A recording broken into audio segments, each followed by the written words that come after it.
Bonsoir, je suis Marie-Nicole Bidoni. Bonsoir, je suis Gachvili Stedna. Ensemble, nous vous présentons le contour des journal. National, les deux fugitifs de la bande des Lyonnais seraient probablement en fuite vers l'Asie. Ils seraient sous la coupe des Yakuza. Déjà 100 jours que la police recherche un grand bonnet qui ressemble à un Américain et une petite rousse qui change de couleur. Ils auraient été aperçus en kimono courant dans les hutongs de Beijing. International, Chine, les ressortissants français exhortent les Chinois à plus de respect envers leur basket. En effet, après 15 jours en territoire mandarin, les Français dénoncent l'acharnement des crachats et en appellent à une réglementation journalière. International toujours, Mongolie, les moustiques ont tué 21 touristes. L'invasion des sécrétions animales dans les prairies mongoles a multiplié par 3 cette année la présence du moustique Tsekwa, provoquant ainsi la mort de 21 touristes, 5 blessés graves, dont 2 Français. Bolivie, le vol du passeport d'un Français a permis de démanteler un réseau. Le bar El Tunar de Tony hébergeait le réseau des faux passeports. On a également retrouvé le dit Tony, les mains attachées dans le dos et la tête dans le four. On n'écarte pas cependant la thèse du suicide. Sport, c'est la fin du fin. L'Ouzbek Pietrich Pajvilik, dénonçant un complot autour de ses résultats de son passage à la corde à sauter, a manifesté hier nu à la cérémonie de clôture des JO de Londres. Point trafic. Dans le sens des départs, en ce week-end du 15 août, le trafic est fluide sur l'ensemble du réseau, hormis les connexions vers la Mongolie.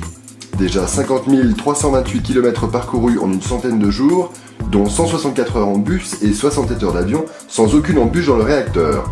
Les compagnies de transport n'ont jamais été aussi sûres. Conseil de circulation, équipez-vous d'un cache-gorge. Le point météo, range ton kawaii Nicole.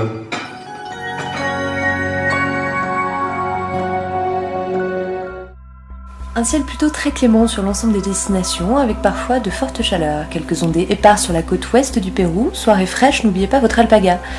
En Asie, un ciel menaçant sur l'ensemble de la Chine avec quelques belles éclaircies, des averses parfois orageuses qui peuvent s'étendre la nuit en Mongolie. Côté température, on prévoit moins 10 degrés en Bolivie, à 38 degrés à Pékin. Chez toi, quel temps fait-il? Ah oui? Ah super, on se fait un barbecue samedi? Allez, je raccroche. Non, toi d'abord. Fin de météo. Merci Marie-Nicole pour ce point météo. Nous retrouvons tout de suite le flash régional.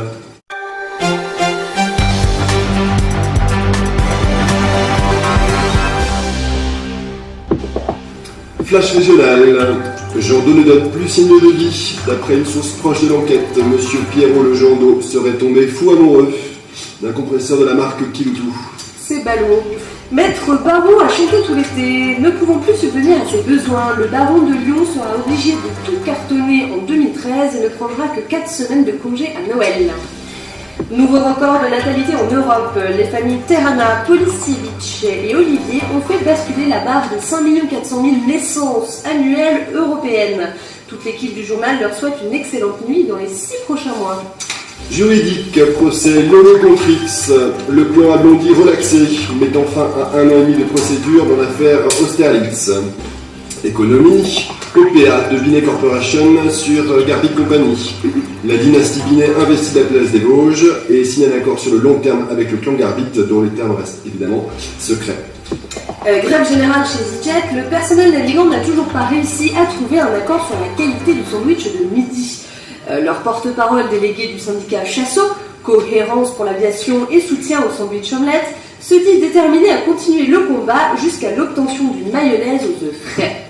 Et enfin, un peu de culture bordel, la jeune écrivaine franco-suisse Émilie Boré édite son premier concours, L'éloge de l'Edelweiss, le roman d'une histoire d'amour impossible entre une fleur et un bouquetin transalpin.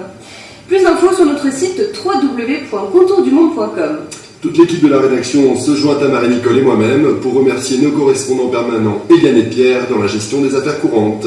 Contour du monde, l'information en discontinu. Tous les 100 jours.